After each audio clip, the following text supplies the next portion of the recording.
On the last చెప్పాల్సిన ఒకే ఒక మాట, చాలా అన్ఫార్చునేట్ ఈవెంట్ అండి. We are extremely sorry. మాకు అసలు జెన్యున్గా తెలియని విషయం ఇది. నేను సంధ్యా థియేటర్కి సినిమా చూస్తానికి వెళ్ళాను.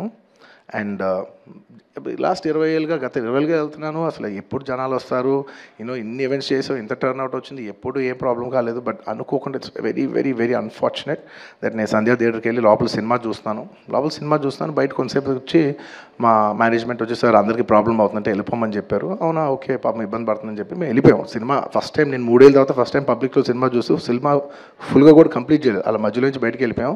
బట్ నాకు అర్థమైంది రెస్పాన్స్ బట్టి, దాన్ని బట్టి సినిమా మంచి పెద్ద హిట్ అయిందని. అండ్ అలా వెళ్ళిపోయిన తర్వాత నెక్స్ట్ డే మార్నింగ్ చెప్తున్నారనమాట that very unfortunate incident sir. ఒక ఫ్యామిలీ వచ్చారు, అందులో ఒక లేడీ రేవతి గారని, ఆవిడ అలా చనిపోయారంటే మార్నింగ్ అసలు మేము షాక్ తిన్నాం. అంటే జెన్యున్లీ దాని గురించి నేను ఫాస్ట్గా రెస్పాండ్ అవుతాను కూడా నాకు కొంచెం టైం పట్టింది సైకలాజికలీ. ఎందుకంటే కొన్ని ఇలాంటి జరిగినప్పుడు I would like to first stabilize. I like to take 7-8 hours 10 hours to just process it and then come back to the table. సరిగా దీన్ని ఎలా రెస్పాండ్ అవ్వాలి, ఏం చేయాలి అనేది నేను టైం తీసుకుంటాను. సో అలాగా వెన్ వీ హర్డ్ దట్ ఇలా వాళ్ళ ఫ్యామిలీకి ఏదైనా అయింది, ఒక లేడీకి అలా అన్ఫార్చునేట్గా చనిపోయింది అన్న వెంటనే we all blanked out. Honestly, we all blanked out. ఎందుకంటే సుకుమార్ గారు got very emotional. నేను కూడా అంటే ఇంత సినిమా చేసి ఇంత సెలబ్రేట్ చేసే టైంలో సడన్గా ఇలా అయ్యేసరికి మా అందరి ఎనర్జీస్ కూడా డౌన్ వచ్చేసినాయి. ఇంత సెలబ్రేషన్స్ మధ్యలో అలాంటి అర్రే అని it all got our energy down. మాకు కొంచెం టైం పట్టింది. ఇట్ లిటరలీ 1-2 days పట్టింది మాకు కోలుకోవడానికి.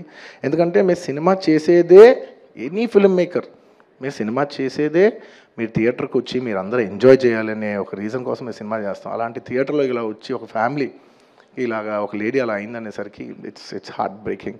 And just from my side, నేను ఇంతకుముందు కూడా వీడియోలో చెప్పాను, బట్ వన్స్ అగైన్ ఇదేమీ పెద్ద కాంపన్సేషనో అలా ఏం కాదు. It's just as a gesture to show that we are there to support you. And we have given rupees 25 lakhs to support them. That me future secure చేస్తాం, మీకు ఏమైనా కావాల్స్తే మేము ఉంటాం, అకామిడేటివ్గా ఉంటాం అని. At this hour also I didn't want to go disturb them. I want to give them some space. And కొంచెం వాళ్ళు కోరుకుని వాళ్ళు కొంచెం కరెక్ట్గా వచ్చిన తర్వాత I would like to personally meet them. And వాళ్ళ లాస్ మేము ఎప్పటికీ కవర్ చేయలేం. మా చేతుల్లో ఉన్న సిచ్యువేషన్లో మేము చేయగలదు ఒకే ఒకటి, వాళ్ళ పిల్లలు కానీ వాళ్ళకి ఏమైనా వాళ్ళ ఫ్యామిలీకి ఏమైనా కావాల్సి వస్తే will always be there trying to do the best of our abilities to support them. ఎందుకంటే అది మా మనసులో ఉంటుంది అంతే. ఇంకా that's about it. Thank you.